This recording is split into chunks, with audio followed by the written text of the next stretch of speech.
Bonjour à tous et bienvenue au point d'information de la mi-journée. EDA, le maire de la commune, s'est éteint.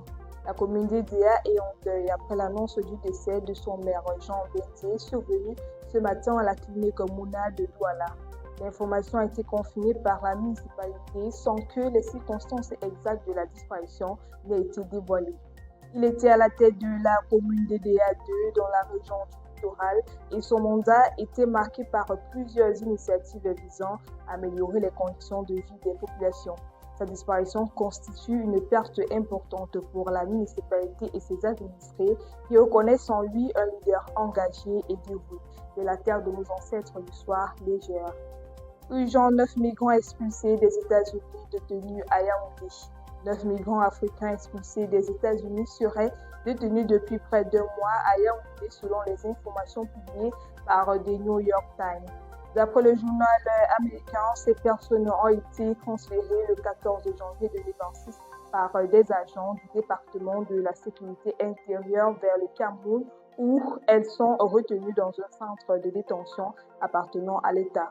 Le quotidien rapporte que les autorités camerounaises auraient indiqué aux migrants qu'ils ne pourraient quitter les lieux qu'en acceptant de retourner dans leur pays d'origine qu'ils avaient fui pour échapper à des conflits ou des persécutions.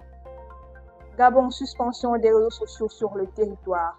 La Haute Autorité de la Communication a annoncé le 17 février 2026 la suspension des réseaux sociaux sur l'ensemble du territoire gabonais. Selon le régulateur, cette mesure vise à freiner la propagation de fausses informations, des contenus diffamatoires ainsi que des actes de cyberharcèlement.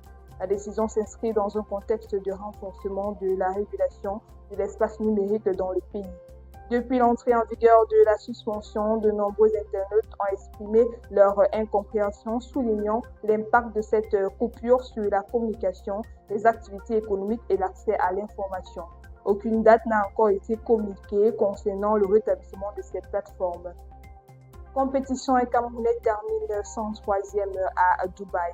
Le groupement polyvalent d'intervention de la gendarmerie nationale du Cameroun a participé à la compétition internationale Squad Challenge 2026 à Dubaï où il a terminé à la 103e place sur 109 équipes engagées.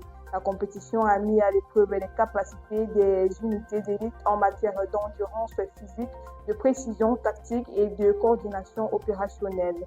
L'équipe camerounaise a complété les épreuves en 36 minutes, loin derrière l'unité vainqueur qui a réalisé un temps de 10 minutes. Le groupement polyvalent d'intervention de la gendarmerie nationale est spécialisé dans les opérations à haut risque, notamment la lutte contre le terrorisme et les prises d'otages.